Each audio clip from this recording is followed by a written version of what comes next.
The following is a presentation of the Eagles Sports Network. All right, Mike Clowney, if you would, open us up with a statement about heading over to Johnson City, Tennessee, to take on the FCS Buccaneers. You know, it's a good day for our guys yesterday, being able to come in and meet, Labor Day, just kind of talk about, putting last week's game away and, going into this week's game versus ETSU. I think it's a game that our guys look forward to, they're excited about. I think the biggest thing that makes it exciting is the fact that you get to go play up a level, and that's also the biggest thing that makes it the biggest challenge. I mean, we're going to go play up a level. The biggest thing we continue to challenge our guys to do is make sure we come out and get the best effort and preparation that we can each and every day. And not only is it going to be a big week for us, one thing we talked to them about yesterday, it's a big month for us, when you kind of even look down the road a little bit. It really does kick off Murderer's Row for you, an FCS school, and then 3 straight D2 teams that have either been ranked or receiving votes in the AFCA or D2 polls. I suppose it's not hard, it's easy to not look ahead given the consecutive challenges that are laid in front of you. But how critical is quick growth after VUL looking into these next 4 weeks? And that's why we're talking about it, because I go and look at the schedule. You try to stay week to week as much as you can. But when I look at the schedule yesterday, I'm like, I feel like that's something that we needed to address. I mean, we're going to play, like you said, an FCS team this week and then play a team that played in the playoffs and received 30 votes being top 25, and the next 2 teams are in the top 25 in Division II. And so, I mean, it's going to be, we got a good challenge in front of us. Number one this week is the only one that we can worry about after we talked about that in the meeting yesterday. And so the biggest thing, like I said, for us is just to, be focused and be ready to get better every single day. Biggest area of emphasis for improvement from the VUL game to this upper division opponent? I think the things that we want to do is continue to clean up, what we're doing. When you go and watch the film, it's cool. Like when you win, everything doesn't show up on the scoreboard. Sometimes if you lose, everything doesn't show up on the scoreboard. Being able to kind of clean some of that stuff up that you don't necessarily see from the stands, to where, like, number one, I think for us is the execution part of it. For the most part, defensively, like, we executed fairly well. The biggest thing is we still had potential for a couple big plays to get out.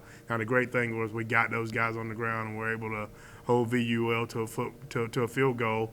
When you play against a little bit better football team, you're going up a level, and those mistakes, like the turnovers that we had, we were able to get back. You don't want those to turn into, scores going the other way. So defensively, those are the things that we got to clean up.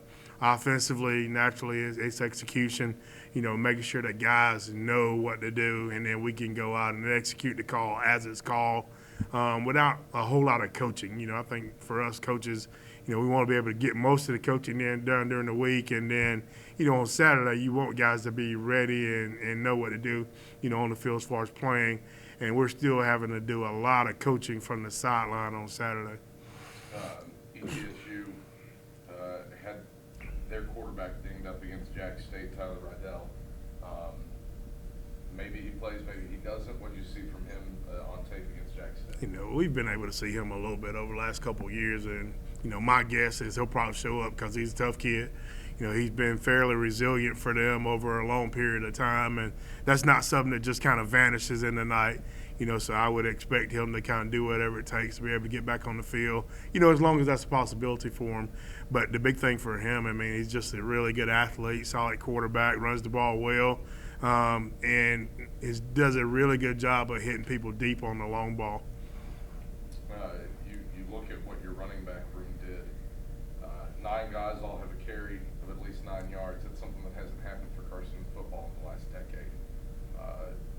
How valuable was Thursday for that room, especially considering that you didn't play T.J. King, you didn't play Tyree Nelson? I think it's good because, we talk about Cam and Jaden, 2 guys that had some success in that game that didn't play for us at all last year.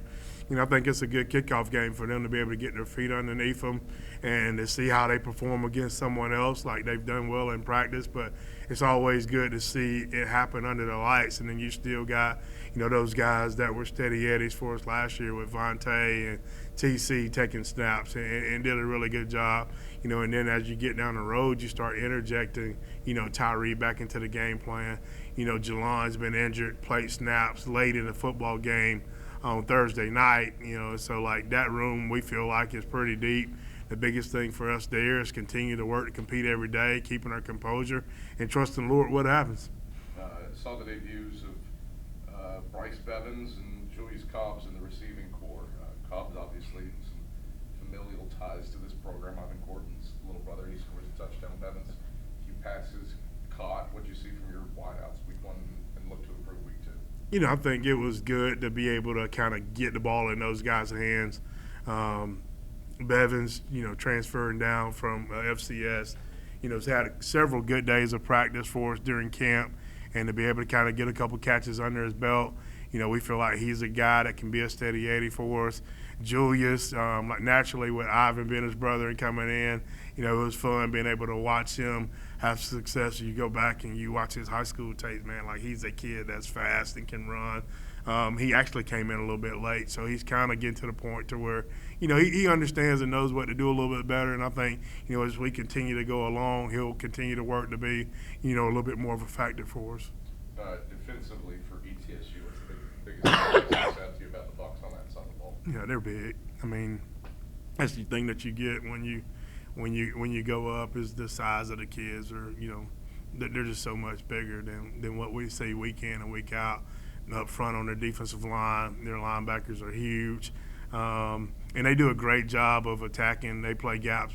Coach Taylor's been there, I think, since ETSU's had football, and he continues to do a good job of making sure that he gets getting the right guys in the right places.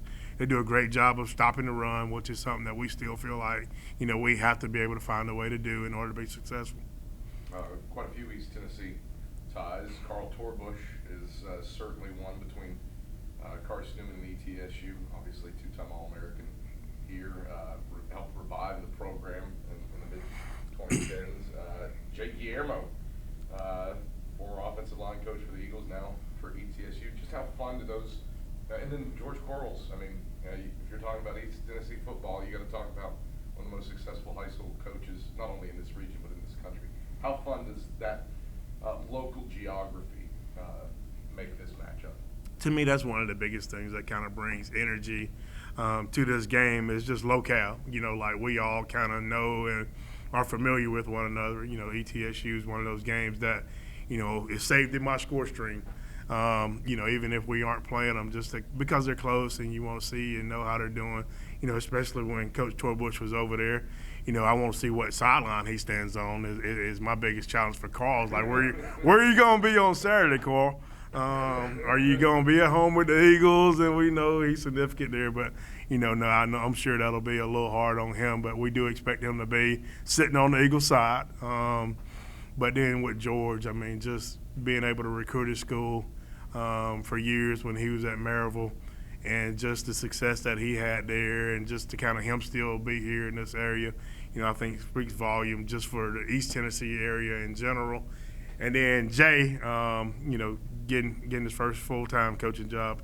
He was at Western, and then he comes here and coaches offensive line for us and goes to Virginia and winds up right back down the street. And he played for Coach Quarles in high school, so I'm sure that relationship's significant for the two of them to be able to be back together. And so it's going to be a fun day. A good family competitive environment.